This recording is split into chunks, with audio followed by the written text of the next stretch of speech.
Hello, everyone. Welcome to MSP Unplugged, Backup 101. I'm your host, Paco Lebron.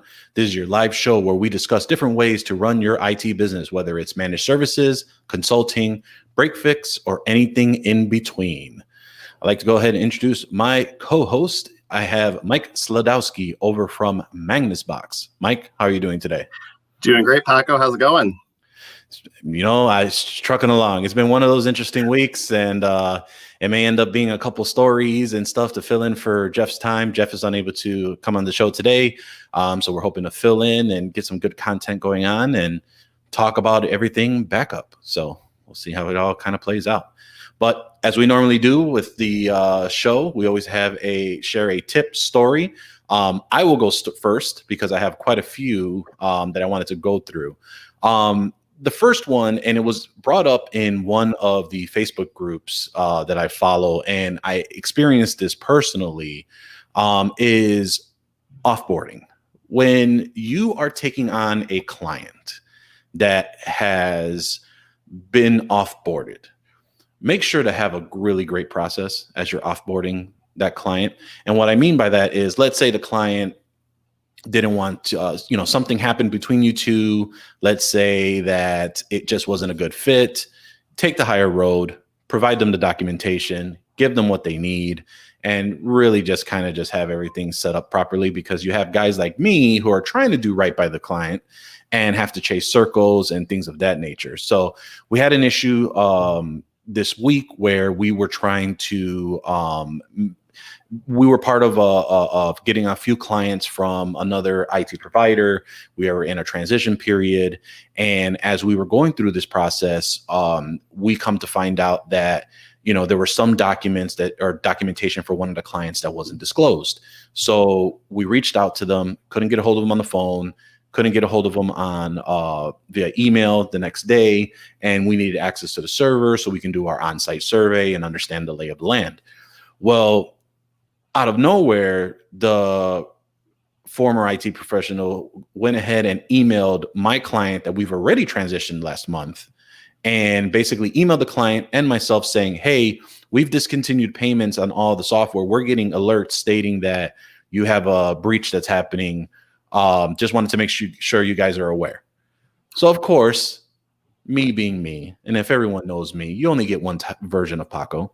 I blew my top, and I basically went ahead and called him and asked him, hey, I asked you for all this documentation for this one client. I also don't appreciate, as a professional courtesy, if you see something going on with my client, you reach out to me. And how are you getting alerts if you've already discontinued all the payments and we've removed all your software? So either there's false alerts or there's a device there that you didn't disclose that's not aware from where I'm at. So again, couldn't get in there that day, couldn't get the server credentials so I can schedule the on-site. It was a whole big mess, but just common courtesy for your fellow IT professional and colleagues, make sure you do your offboarding right. If you don't know or you don't have a process, I highly suggest going over to Matt Rainey's Informed IT website. He has a lot of great forms that you can do that manually in the system. There are other softwares out there. I believe IT Glue has a run book that you can print with all your credentials.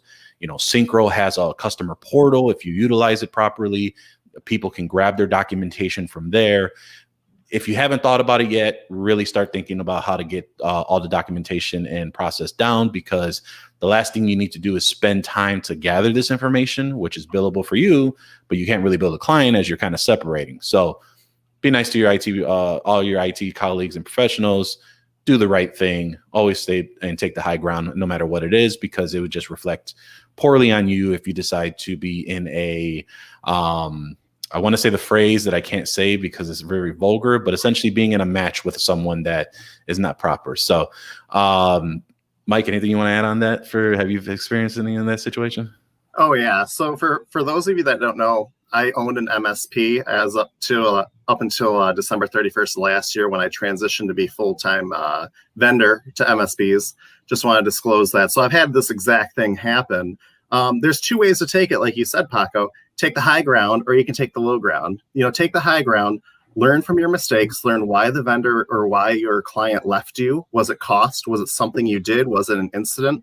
Learn from it, grow, and further yourself. Or you can take the low ground and cause problems, have a bad attitude, and you can get a bad reputation in your area. I mean, one upset client can inform 10 others. That's the saying that everyone sees around there. So, like Paco said, have an onboarding and an offboarding process. Clients are going to leave you, whether it's price, whether it's service, whether, their cousin can, or their son can do it cheaper or better, have that process in place and learn and grow from it. That's the best thing you can do as an MSP. Yep. Absolutely.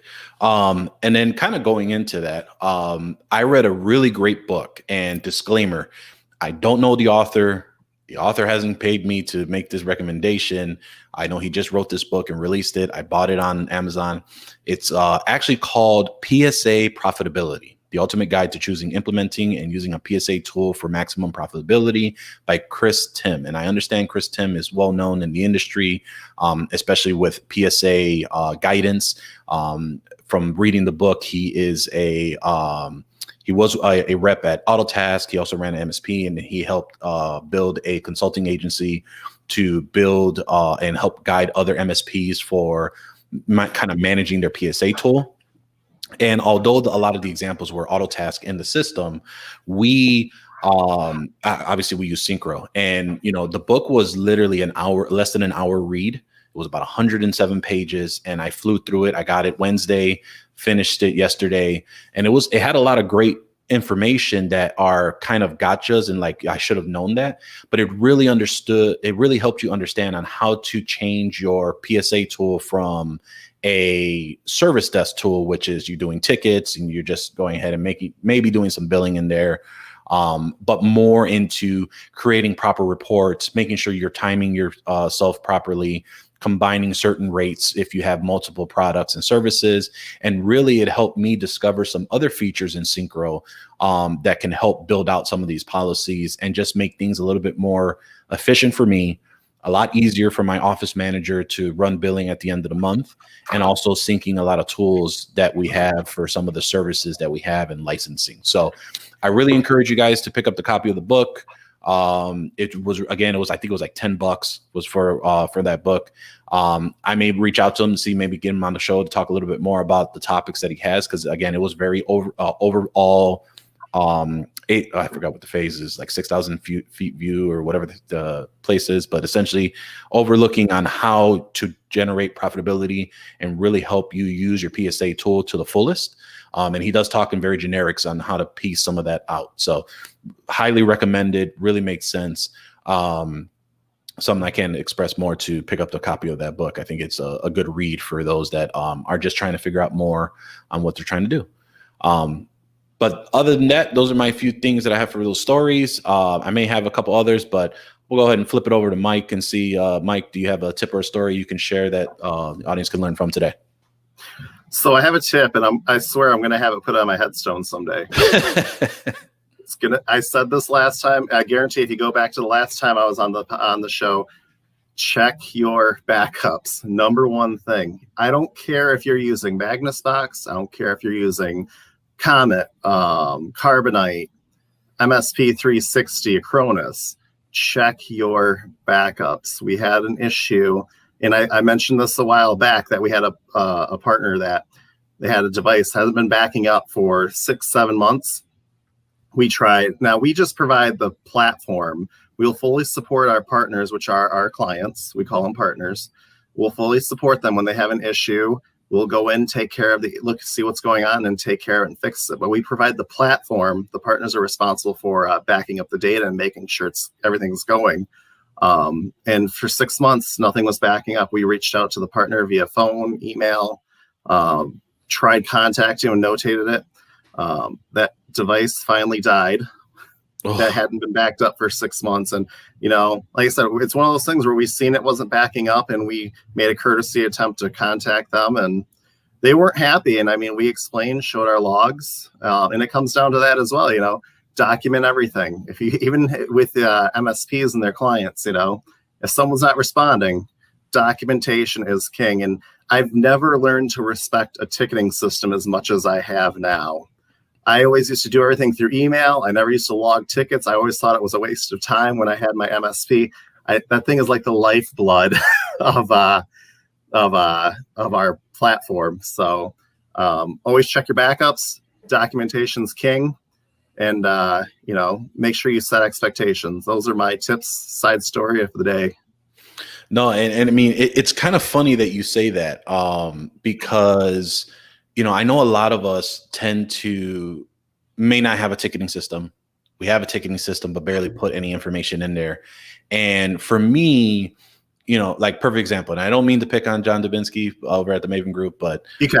I'm good with it. I support this. As he's a good friend of mine. He's done this for a long time. He made it work where he kind of build a system out of his G Suite system and tracking things through email and tasks and calendar, and that had made him work and keeping information from there. But in my head, coming from corporate America, and we were using a big CRM like Salesforce. The rule was if it wasn't in Salesforce, it didn't exist. If it wasn't in the CRM, it didn't exist. And that was something that was just hammered in my head for years as we just kind of went through the 10 years that I was doing database management and just updating my stuff. So it does not feel right for me not to put comments in Synchro as I should with anything else that you discussed. Now, the issue that I am running into right now is I'm very late in putting my comments into the tickets versus putting them in now. And what I need to learn is that I need to start putting these things in real time. And it's actually mentioned in the book too, is utilizing a timer or utilizing entering all that information in real time, because you're going to forget things. And the other thing as well is that if you have a team, you need the transparency to know that what you're doing. I made a mistake the other day in implementing a system that actually caused some of the users not to be able to log into their system by blocking the access of Microsoft accounts. And basically we had to roll that out, but I didn't write in the notes that I started this project. So my tech was scrambling, trying to figure it out. And of course I was in the field doing some research for TechCon Unplugged, which I'll talk about later on today. But as I was kind of in the field, everyone was trying to scramble. So I got a call from the office manager asking, hey, here's the issue. What do we need to take care of? So pure documentation, making sure you get that taken care of and putting it in real time is going to be very helpful and influential as you're trying to grow. If you are trying to grow, if you're a one-man shop, it's just really great to have that information, because as you get more customers, it starts to become harder to remember certain things that are happening. I used to pride myself to think that I knew who the customer was. I knew what the issue was. And then in the days back when I was doing computer repair, we were getting so many customers coming in, and we had Repair Shopper at the time. I just couldn't remember certain clients. I recognized the name, but I didn't remember what we did for them. And I had to go back into the notes to figure out, oh, that's what it is. So having that in their documentation is key. And then, we'll go into, the golden rule of checking backups here shortly as we talk more about backup 101, really what it takes to make sure that you are backing up properly and what does that entail. So appreciate those inputs as well. And on top of that too, Paco, is even like you said, you pride yourself that you knew everything about your clients. At the same time, even though you knew everything, it's almost like a disservice to them, because I ran into the issue and I got some good mentorship from my good friend Riley Chase from over at Hostify. He did a lot of blog posts, and I followed and read a lot of what he put out there quite religiously. And he went from one tech and having all these systems built around just him. And I mean, my MSP, it was just me, and then I hired someone on, and I learned that I have to document that because, I am going to probably have more employees. And now I brought in, earlier this year, we hired our first employee, Seth, here at Magnus Box, and he's huge in our support, huge in our programming. And, we communicate purely through the chats or the ticketing system, and it helps us remember what happened. And it's just, those little things make life easier in the long run, especially when you add more people to your team and, they can't read your mind, and it's just makes things a lot easier for them. Gotcha. Yeah, I think That's a whole episode on its own, is how to break out of your head the information and putting it down, because, it's not as easy as you think. You have to decide on a central location to put this information. You have to figure out how you're going to spread that information. I think Mike, I forgot his name, from that did Profit First and Pumpkin Plan. He has a book called Clockwise, I think it's called, or Clockworks, one of the two. It's I get confused with Mike Wise, who's a friend of the network with his IT company, and the name of the book. But essentially, it's his last book that kind of explains how to properly transition and document for full transparency. So we'll make sure we have that link in the show notes as well. Mike McAllowitz. And we'll make sure we have that information as well. But I digress. We're going to move forward from my rambling. And why don't we go ahead and, Mike, I know you've been in the show plenty of times before, and you were on earlier when we relaunched MSP Unplugged. But for those that don't know you, why don't you go ahead and give a little quick introduction about yourself, how you kind of came into this field, and how you landed over at Magnus Box. So I'll try to keep it to the short and sweet version, because we could be here a whole episode just on that. So my name's Mike. I'm the founder of Magnus Box, the new version of Magnus Box. There was a previous version that we don't discuss right now. We don't. We don't. For all of you that know the history, you know why. But anyway, so I have been in IT since I was 14 years old. Started my MSP. Built Magnus Box in 2018 just because I was hating all the other backup platforms out there. There were so many limitations, so many issues, and that's when I started rolling my own backup platform. And then that's when it just hit me that this is getting to be bigger than I thought it was. And with the help of Paco, planting the seed in my head, Thanksgiving 2018, I stopped selling to the world and I became channel only. And I appreciate you saying that, Paco. That was a great phone call that changed everything. You did more than you think, my friend. But launched it to around Thanksgiving 2018. I ripped out every system I spent 8 months building, went channel only for MSPs, and it has been a dream ever since. We have a large community, and what Magnus Box is we are a white labeled, unlimited cloud backup solution for your MSP that you can then install on your own client's endpoints. What we offer is a single pane of glass. I'm using buzzwords there. Hopefully that'll help increase the show ratings there for my episode. And gives you a single pane of glass, and then it allows you to install the software on all the endpoints. So we support Windows, Mac, Linux. We have a lot of amazing features that we just launched within the last 2 months, which is our bare metal backup and recovery. So that's been a huge one that's been in the works for a long time. So that's who we are, and that's where we're at today.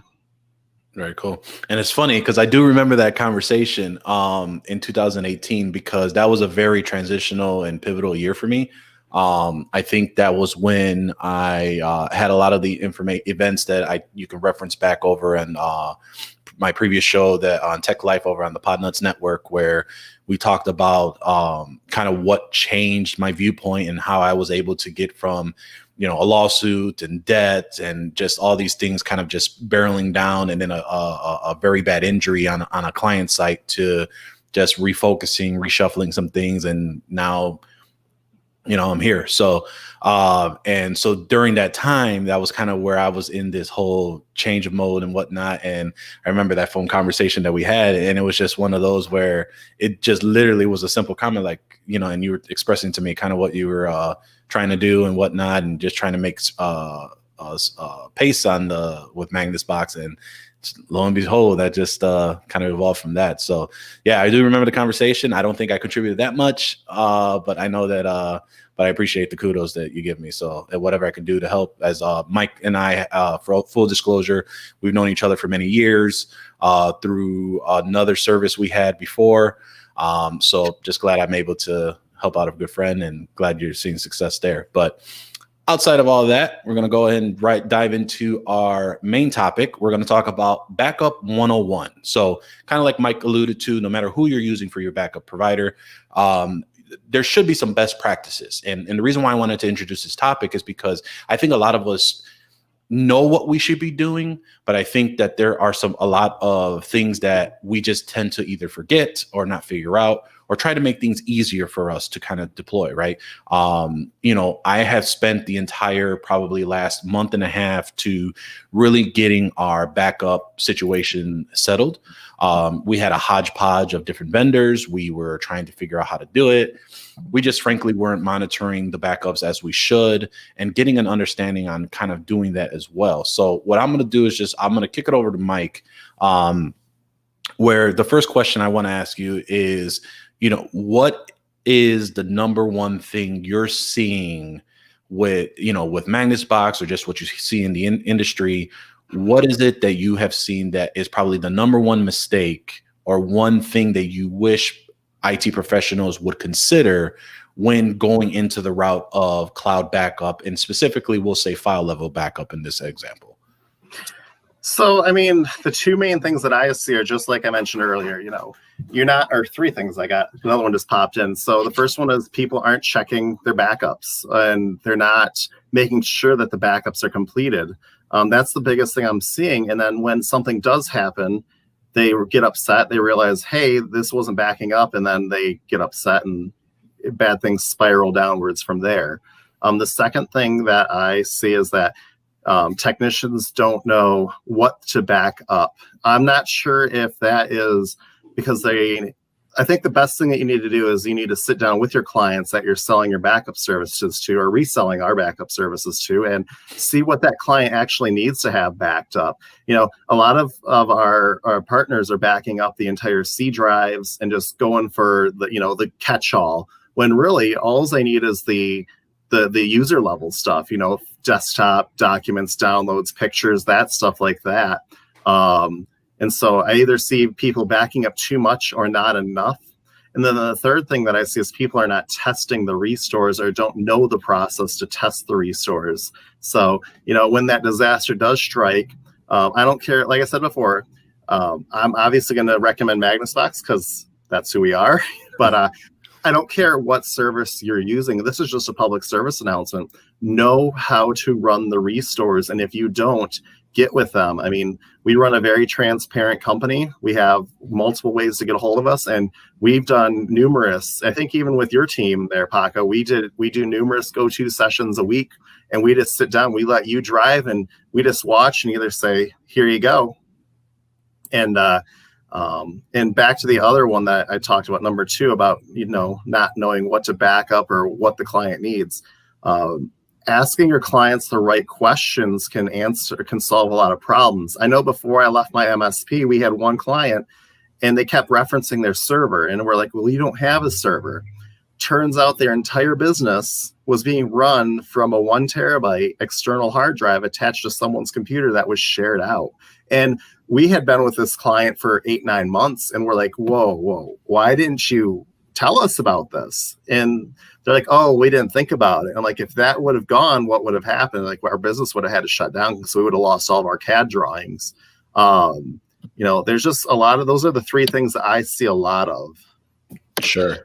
So let's unpack that a little bit, because I think there's a lot of good things we can kind of ask and dial it down a little bit more. So the first piece is, IT professionals not checking their backups, right? Yep. And I think that there is a lot of things to say on that. Would you say that that's more of a communication issue from a vendor to the IT professional on trying to monitor the backup? Is it a lack of understanding of how to check the backups? Or is it really more of the IT professional believes that they are doing the right things, and you just happen to see that there are some things that are just not being done properly, and it's more of a guidance that needs to be done, just because what you don't know is what you don't know? I think a lot of it is miscommunication, I want to say, because we go in when we do our demos and we lay it all out there. I mean, we hold nothing back. Sometimes we're overly transparent, and we'll just call it out for what it is, which I wish I had more vendors like that when I had my MSP. Like, this is how you need to do it, and this is why. But I think a lot of it comes down to alert fatigue. I think that technicians want to see everything I think that computer repair companies want to see everything that's happening, but let's be realistic. What is really important to you? I mean, we had one partner that set up their backup alerts, and they were getting 600 alerts a day. And we called them out for it because we have our own SMTP server, because we send over 3,000 email alerts a week for backup jobs. And I called them when I seen the increase. I'm like, "Are you really looking at these?" And they go, "No." I'm like, "Let's turn these down and let's filter them." So find out, whether you're with Magnus Box or whether you're with someone else, find out what alerts are important to you. I mean, for our platform, the important alerts are the warning or errors and the missed jobs. I mean, you really don't need to be alerted.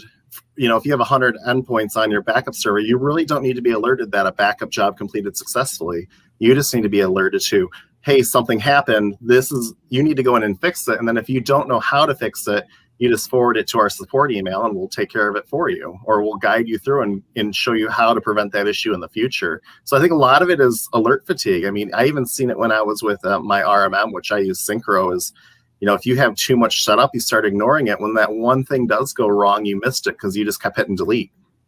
Right. I mean, I think you even hit on the head too, is the alerts being misconfigured as well. I think, either you haven't set it up and you're not getting any alerts, so you don't know if your backups are failing or not working properly, or it's the fact that, like you said, you have it set up to so many times for everything, but also you have, like you mentioned with having a RMM or a PSA, having these alerts kind of dive into that piece.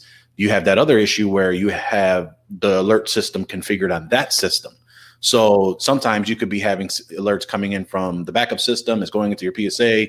Maybe you have Teams, Slack, or I think those are really the only two that I think are for chat modules and such that are kind of just diving in and kind of going through. So you got like triple the alerts that are trying to go through. So misconfiguration of alerts are definitely an issue, especially when you see all of them and you just click ignore on the channel for RMM alerts or whatever you have set up as well. Because I know we have a RMM alert channel in Teams, and we pay attention to that as kind of like high priority, what's going on, things of that nature. So I can only imagine for misconfigured alerts on it being just bombarded and kind of going from there. Your second point that you made, as far as IT professionals just not knowing what to back up. Was that your second or third? That was my second. Yep. Yeah, your second. Okay. So trying to understand what to back up and having that conversation with the customer and understanding what needs to be back up. I think we get to a point where we say, here's our stack. This is what we need to do. This is what we're going to do to offer backup. But I think that missing piece of asking the questions of what needs to be backed up is very important. I think one of the questions we ask is, okay, what are you using right now as far as for backup? Are you using, and when I say that, I mean, what are you currently doing on your station? Are you working out of OneDrive? Are you working out of Google Drive? Are you saving everything locally onto the system? How are you accessing things from the server and you have shared drives and really nothing's being saved on your endpoint, right? And these are all big questions, because depending on who your backup provider is, you can set it up differently and create the most benefit to your customer. So in the example of, hey, all the data lives on the server, we don't have anything on our endpoints, just the applications that reference the server. Well, in that case, if I'm going to go ahead and have a 10-user system, how I sell the backup provider, which I'll disclaimer, I do use Magnus Box, is I say, you know what, you have 100 gigabytes max on each individual PC.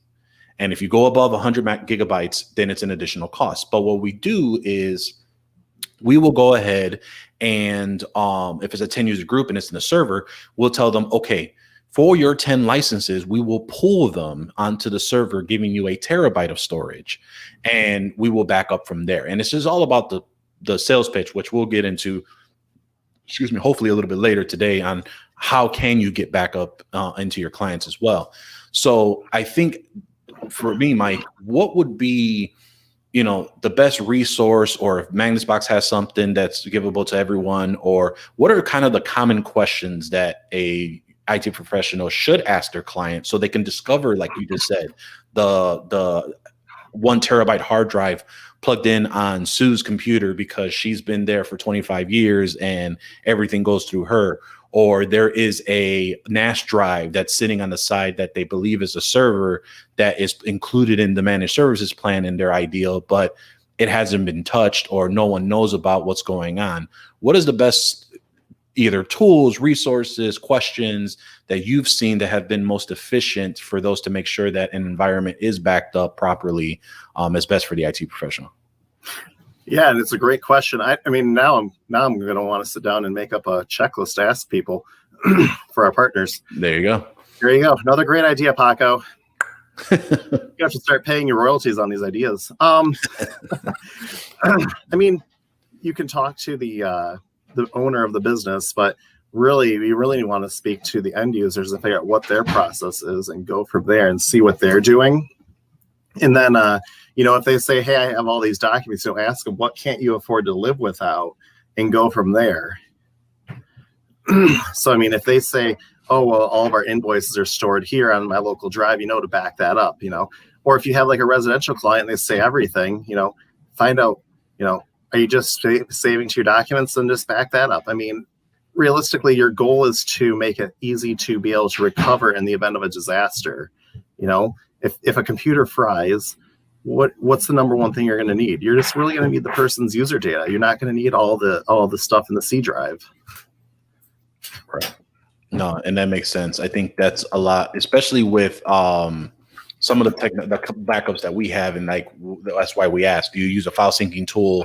Then I'm going to go through and use a cloud backup provider to back up it directly from the backbone versus trying to back it up from a cloud file-based backup, because I know sometimes that causes issues with a lot of cloud providers for file level backup.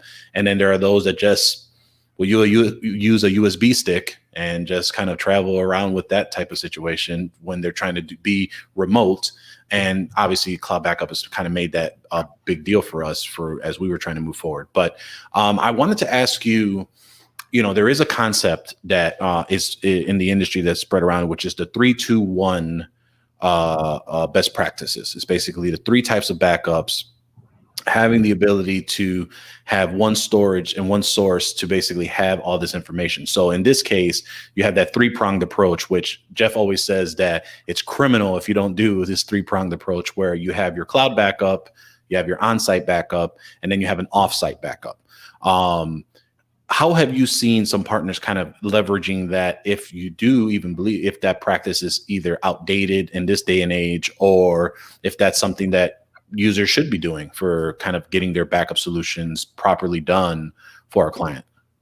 Yeah, we definitely advocate for the 3-2-1 approach. I mean, even in today's day and age with all the cloud technologies, the biggest problem is that, if you have a server with a lot of data and they have a slow connection and you are only uploading to the cloud, you're going to run into that issue with your expectations of how long can that client go while being down. I mean, we had one partner that we actually just had to talk with. He had 20 plus terabytes of data for one server.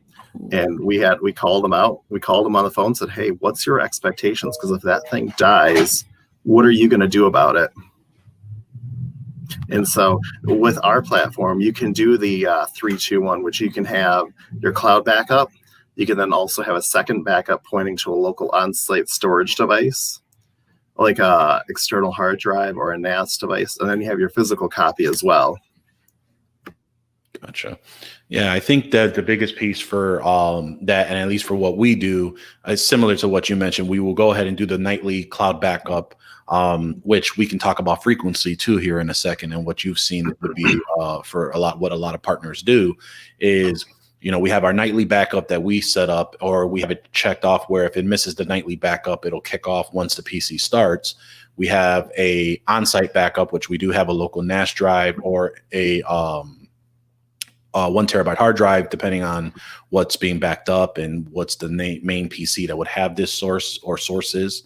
And then we do a monthly backup for the CEO to take it with them and put in a lockbox, or however they want to build out that process, so that if worse came to worse and there was a corrupted hard drive with ransomware, somehow the cloud backups were corrupted, we at least have an offsite of a month old, which it's not, they're losing everything from their entire business. So that's kind of how we've operated so far from here. But I guess my question for you is, depending on, I guess it would depend on the industry, and it depends on things of that nature. What would you say the frequency of cloud backup really should be at? Is a nightly backup good enough? Or I know there's a lot of solutions that have deltas where it just backs up on demand. Can you share a little bit more on what you think or what you've heard or seen that other IT professionals are kind of doing? Yeah, so I mean, it really depends on the industry. I mean, we are HIPAA compliant, and so we have a lot of medical offices with our partners our partners have medical offices on their backup servers. So it really depends on the frequency that the data is being changed and the importance of that data. Now, our platform does versioning, so it's only backing up the changes. So like for myself, like my computers, I have two. I run my backups at 8 o'clock and 10 o'clock at night, and just because I don't do too many changes on my computer. Everything's in the cloud. Now, our internal infrastructure, we have backups running every 2 hours on our internal systems, like our billing systems, our automation systems. But we have had some partners that even went to the extreme of every 15 minutes, there's a backup triggering, which it's pretty excessive. I mean, I think hourly is usually good if it's a high demand industry that has a lot of changes, or any high risk industries that can't afford any loss at all. That's my feeling, especially with like QuickBooks database files. And, if they have multiple changes throughout the day, you're going to want to at least have a midday and an evening a backup as well. It all comes down to how much time can they afford to lose if let's say their QuickBooks file went corrupt or someone's computer got hit with ransomware. How much time do they want to put to go back in and re-enter everything from that time point? Gotcha. So, I mean, it just kind of goes back to us saying, having that conversation with the client and understanding how long is a tolerable piece of not being without your data.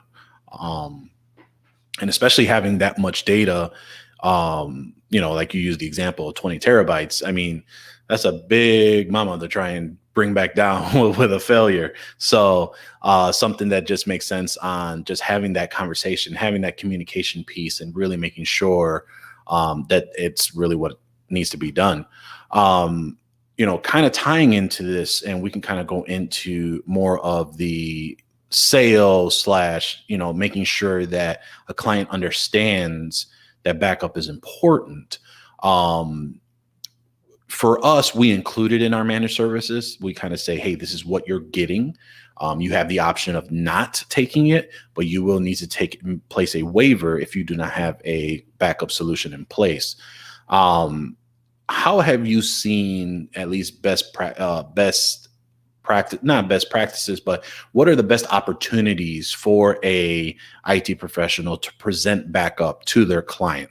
I think Ian Alexander, who from Synchro, who was here on, I think a couple years ago on one of our previous shows, he had mentioned that usually the pain points are when you want to introduce backup, especially if you're running a computer repair shop, and they've just had their whole world just gone completely.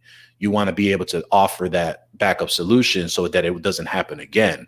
And it's not really on taking advantage of the situation. It's just the concern for your customer client to really make sure that they have their full life backed up moving forward. If even you can resolve or recover that data, happening it on the time of when it's dropped off versus when everything is all hunky-dory and you save the data.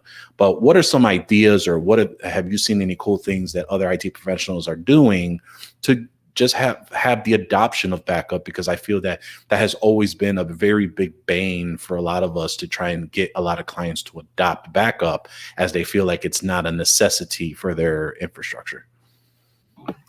Yeah, I mean, the easiest way, and I know this is going to sound terrible, is we had no problem selling backups in our MSP after a client had a failure, which it isn't a good solution, because at that point they're now hurting, they have stress, they just lost their data. But I guarantee they sign up for backup service after something happens. And I think that's what it comes down to, is a lot of people think that nothing's going to happen to them. Your clients are going to think that, nothing's happened ever, so why should we have to pay this money to worry about it? The number one thing that I said to my MSP clients when I was selling our platform to them was, what would happen if your data disappeared tomorrow? I want to know realistically. I mean, not if, or it will never happen. Tell me, what would you do if it was gone tomorrow? And a good chunk of the answers were we would have to shut down because we have nothing. Our data is our business. And I mean, that was the easiest way to sell it. And I mean, that's true, like with what Ian said. And we love Synchro because we integrate with them through the scripting. But it's true. I mean, until they realize, or you make them realize that they have the possibility to lose everything, they're not going to sign up for it. You have to kind of tell it to them that way. And that's what's worked for us. Gotcha. Yeah, I mean, I've seen it all across the board. I've seen those that have wrapped it into a plan and kind of giving a good, better, best. I have seen users providing a waiver form where they say, hey, we really do suggest you using a backup solution. And if they're told no, this waiver form will say, kind of explaining to them that we're not liable for, we explained to you what we're trying to do. We want to implement the solution. And the more important part is we want to monitor the solution. And really being able to understand that piece, because I think a lot of clients feel that if you sign up to set up the backup, but they don't sign up for the monitoring service of the backup from you, and they say that they will handle it, but then when a failure happens, they will come back to you and say, well, you're the one that put it in, so I thought you were taking care of it. And there's that loss of conversation. So I think that communicating that in a waiver also makes it very powerful to explain that to those. But I've seen it across the board of a lot of ways and creative ways that people are using backup as well. Perfect example for, and this me speaking with file level and disk imaging. But what I've also done is with my Microsoft Office 365 licensing, I've also kind of included and say, hey, it's Microsoft 365 Business Standard Plus. And what I've done is I've charged a little bit more on each individual license, depending on which Microsoft license it is, but I'm including the cloud backup or from the cloud itself, backing up OneDrive, SharePoint, Teams, or if it's a Google user, G Suite, Google Drive, email, things of that nature, just to be safe on any time this might an interruption were to happen. And then also the bigger piece of it all is having it all tied into that one place with some other solutions. So I truly believe coupling solutions and offering it as a package, it tends to be a little bit easier for clients to kind of swallow versus giving them a add-on item for them to adopt, at least for us, kind of moving forward from here. Cool swag helps too. I know Kyle in the chat from ProTech Guy, he has some cool little coasters that he hands out that have his backup, which is powered by Magnus Box. He hands them out to his clients as well. And I love my little coaster from ProTech Guy. Very cool. So why don't we go ahead and take a quick break. And then I want to go into talking about how to properly run a disaster recovery plan. Like, what is the proper way of testing your backups and restoring and things of that nature, and what you've seen other partners kind of doing. So to give some ideas to the audience here to kind of think about that. But before we get into that, we just want to mention that if you would like to support this show, go to patreon.com/MSP Unplugged. We have a lot of members that have contributed, and we greatly appreciate that. Right now, I think the Facebook, and with that subscription to the Patreon support, you will gain access to our private Facebook group, which we have made private for this reason. Admission is making that support of $1 an episode. And it allows you to gain access to a community that you will not receive any type of judgment. There is really no pitching in there as far from vendors. There is no, you're dumb for asking that question. And it's really an open place for a lot of people to really understand and not feel judged when they're asking a certain question. All of us are in a big group. You know, I've been in a part of a lot of Facebook groups over the years. I have left a lot of Facebook groups because, you know, sometimes I just see a lot of people believe that they just have all the facts and they have all the answers, and they'll just tell that guy either an opinion that is, they're stating an opinion as if it was a fact, or letting them know that the way they're doing it is dumb and it should be done this way. And, you know, we just don't roll like that. You know, we are very specific. We want to make sure everyone is heard. And that's kind of how we've kind of grown organically with our crew inside the Facebook group. And I think that it's been a really great opportunity for those to grow in there as well. And then we really have a zero policy for that type of stuff as well. So if we feel someone that's kind of making fun of someone or just feel, you know, degrading them or making them feel that they just are not, you know, intellectual to do whatever it is that they are asking a question for, they're out. You know, we don't support that. We don't want to make sure that we want to make sure that all of our attendee members in the Facebook group are respected and feel that they have an avenue that they're not judged to ask these type of questions. So if you want to gain access to that and some other cool features, patreon.com/MSP Unplugged. And again, we also always want to thank those that continuously support us. We do appreciate the constant support. So we're going to go ahead and dial it right back in. And let's talk about disaster recovery plans. Let's talk about what you've seen IT professionals, you know, monitoring their backups and assembling a way to make sure that their clients are protected. And I know disaster recovery plans is a huge topic, and I know we don't have a lot of time left, but why don't we go into testing backups? I think that's a piece that a lot of us either have not made the time for or don't probably know what are the best practices or the best ways to do that when it comes to file level backup and image-based backup as well. So Mike, why don't you go ahead and share a little bit about, you know, what you've seen, what you would suggest, or kind of what you've done in your previous MSP as well when it came to backups. So yeah, I mean, like I said before, item number 3, testing your backups. It's a huge thing to make sure, because when bad stuff happens, when crap hits the fan, you're going to have to know how to make that backup work, make that backup and restore work. And you're going to want to have it done as efficiently as possible. In that way, it shows your professionalism and that you know the products that you're recommending and selling yourselves. So within our platform, we see partners doing monthly restores, whether they're just doing a single file or doing the entire backup running a restore. Our platform has this cool little feature where you can run a test restore without actually loading any data onto the endpoint. It just runs a verification, which is really cool.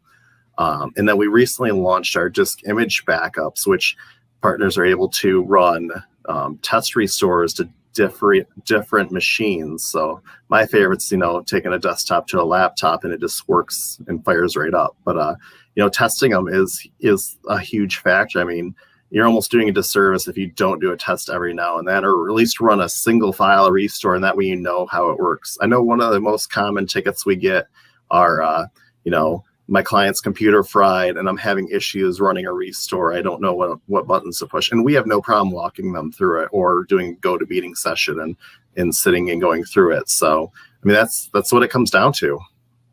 Gotcha.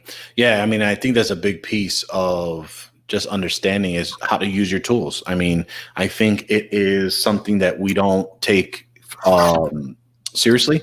I think that, you know, there's a lot of ways to really figure out opportunities to utilize those tools, and how do you automate that information, right? So how can you make a process, whether it's an ongoing situation and things of that nature? And of course, you know, I think this is something that you should be charging for, or at least include, because this is labor that you are specifically working to make sure that this client's backup is safe, right? And if you're charging for it, you need to do it. If you're not charging for it, something to consider when you put in there for the monitoring. Not only are you monitoring, you want to make sure that those backups are safe. And we're not saying to look at a screenshot and make sure that the screenshot looks good for your backup provider and everything has been verified and it's all good to go. I mean, you want to make sure you are in there to really figure out how you want to move forward and understand that this is a piece that is going to be vital to your business. So with that, Mike, why don't you go ahead and tell me, for those that are trying to create the disaster recovery plan and trying to update just trying to put something in documentation and then communicating it to everyone else, how have you seen those trying to start from scratch? Where should they start? We've talked about communicating with the customer and understanding, what is going to be vital and important. But in the scenario of a failure, what have you seen IT professionals kind of communicate or at least draw up for, everyone knows their role on trying to get a customer up and running as soon as possible? So to be honest, I haven't really seen much. I've only heard of a few handful of our partners actually have like a formalized plan. I know a lot of them, what they'll do is they have it on their calendar to, on this date every month, they do their backup restore test, and then sometimes they'll type up an email and shoot it over to their partners. From one of them that I talked to, where they'll actually send over a summary of everything that they did for the month, and it'll include, hey, we tested your backup. This is the file we tested, and this is what the results of that test. And just, back to documentation, having the documentation showing that you actually performed that test is going to, number one, even if your clients don't care, it's going to cover you. It's going to impress some of your clients and show your worth and your value to them. Because, what it comes down to is when the infrastructure is working fine, clients go, what are we paying you for? But when it's not working, they go back to, what are we paying you for? Mm-hmm. Documentation, huge. Schedule it. Have a set things that you do every month. We do billing on the end of every month. It's something we do every single month, and we have that scheduled in. It's nothing to add another item on your calendar to take 15, 20, 30 minutes and just sit down and just make sure it's going. Yeah. I think I agree with you. I think having that is such a critical piece, and especially a lot of insurance companies are now starting to request that, especially MSPs, IT professional, IT business owners trying to be insured themselves. There is a checkbox now saying, do you have a disaster recovery plan? And, testing your backups, having that information, because you have to somehow make sure that you create that false scenario, because it may happen where if your system goes down, what are you going to do? Or if there's a huge power outage or a burglary were to happen, what do you do? Right. And a disaster recovery plan is not simply just making sure your backups are good and you have that all documented. You have to really step from step 1 to step all the way down to 10, 20, however you want to get intricate as possible, of where are you going to source the devices? How are you going to get your clients back up and running so that they're able to do what they need to do for work? Getting your vendors and sources in place so when something like this does happen, everyone has their communications to go forward. And really the biggest piece is communicating to everyone on a timely fashion, because especially as a one-man show, it's very hard to take care of the action and do the communication at the same time. And how is that going to look, right? And making sure you have some of those automations, even if it's something that you create some canned responses into your PSA and having those sent out manually if you had to. I know there's a few solutions out there that have a disaster recovery plan system where you enter email addresses and everyone has their own plan and break and sort of deal as well. So that's something you may want to look into, or having the ability of writing it all down and really planning it out and figuring out how you're going to get that disaster recovery plan in place, because, backups are great, but really the biggest piece to backup is making sure that your clients are up and running as soon as possible. And that's what they're going to judge you for. They don't care how often you're backing up. They don't care if you got all their stuff safe into the cloud and can bring it down. But when the rubber meets the road and when it's time to count, how are you going to go ahead and implement that? So, man, I think there's a lot of other stuff. Obviously, we can go into that. We got about 5 minutes left here. Mike, is there any other feedback or ideas or thoughts that come to mind that you want to leave with anyone listening? No, I think we covered quite a bit of it. The three big things are what I see. I've been doing this for 2 years, since 2018 now. Those are the big three things that I've seen over time. Gotcha. Cool. No, well, I really appreciate you coming out on a Friday morning, afternoon, depending on where you are. I know a lot of people, this is lunchtime, so on the East Coast, so really appreciate it. Mike, for those that want to hear more about they want to connect with you, hear more about Magnus Box, take a look at your sweet site you just rebranded. Where can they find you? Yep. So if you want to check out our amazing site that just launched literally last night, if you're watching this right now, if you're not watching this now, it's recorded. We launched it on 10/8. It's a beautiful website made by the great people over at Digital Designs. You can visit us online at www.magnusbox.com. From there, you can see our phone number, which will go straight to my cell phone. And yes, I do answer my phone. If you want to email us and ask for more information, you can either email me directly at mike@magnusbox.com, or if you'd like to speak to my team and have it go into our ticketing system, because we love our ticketing system, support@magnusbox.com. Like I said, our ticketing system is the lifeblood of our company. No, and I appreciate it. And then, and I can't say more about Mike. I mean, I don't really endorse a lot of products, as everyone knows. We have a lot of people on here. I do appreciate Mike and his dedication to the software. He's been a great partner of ours for over the years professionally, using Magnus Box for our systems.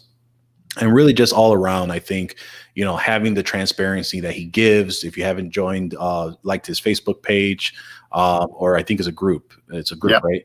We have a page in a group. Okay, so if you join the group, he does a lot of live vlogs just to kind of keep everyone intact and updated on what's going on with the company. And yeah, I can't say more about Mike and his team over at Magnus Box, and again, I appreciate you coming out and talking back up with us here today. For those, if you want to go ahead and find out where we are, you can come join us every Friday at noon Eastern. Yes, that is our new time that we've moved from Sunday nights, just because it's a little bit easier for me and Jeff's schedule, to make sure that we give you this great content. Watch live or hang out in the chat room over on youtube.com/MSP Unplugged. Subscribe to our YouTube channel and your favorite podcasting app, and you can do both. And you never miss an episode. So we thank you for listening. We will see you next time on MSP Unplugged. And this is Paco Lebron signing off.